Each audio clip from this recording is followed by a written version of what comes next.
This past July, Donald Trump accepted the Republican nomination. Humbly and gratefully accept your nomination for the presidency of the United States. It was a moment of vindication for a candidate who had climbed back from a bitter public humiliation.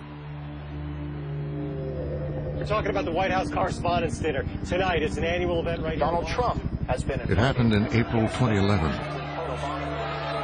at one of Washington, D.C.'s most glamorous nights.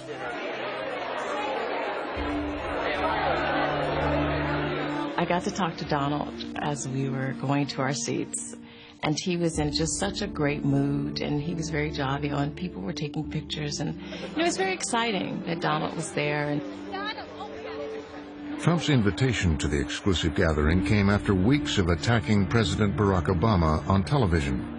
You are not allowed to be a president if you're not born in this country. He may not have been born in this country, but there's something on that person, maybe religion, maybe it says he's a Muslim, I don't know. Maybe he doesn't want that, or he may not have one. But I will tell you this, if he wasn't born in this country, it's one of the great scams of all time. Absolutely. But that night, in front of Washington's journalists, politicians, and power brokers, Obama would hit back. President Obama takes the microphone.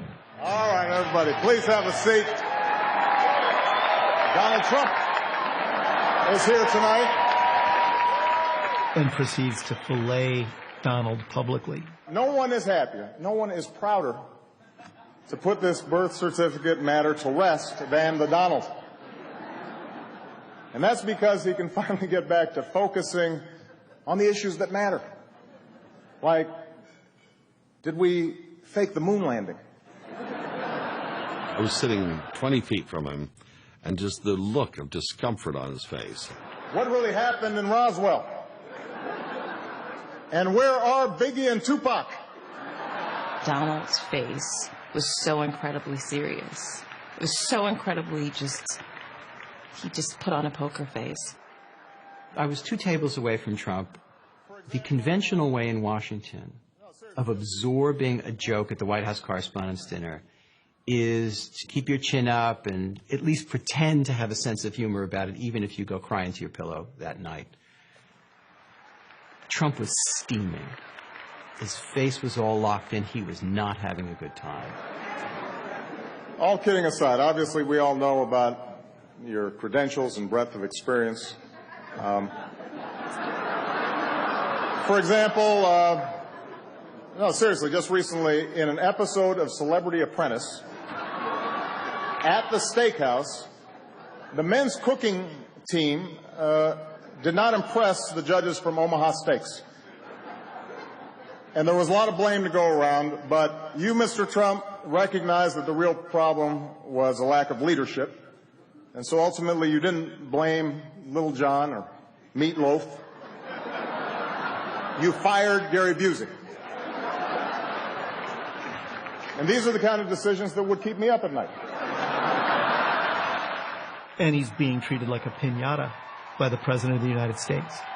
And I think he felt humiliated.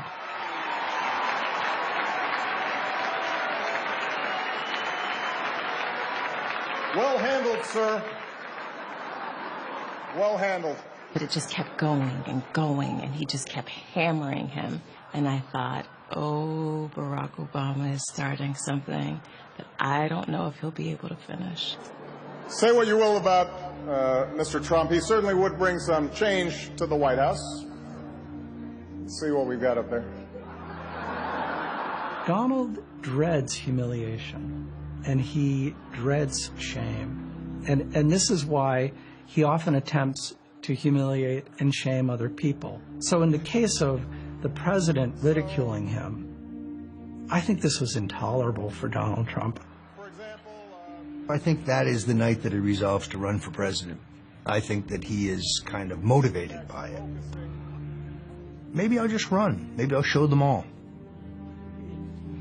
Every critic, every detractor will have to bow down to President Trump. It's everyone who's ever doubted Donald, whoever disagreed, whoever challenged him. It is the ultimate revenge to become the most powerful man in the universe. God bless you, and may God bless the United States of America. Donald Trump's fantasy is to be the guy who takes the key to the Oval Office from Barack Obama's hand in 2017.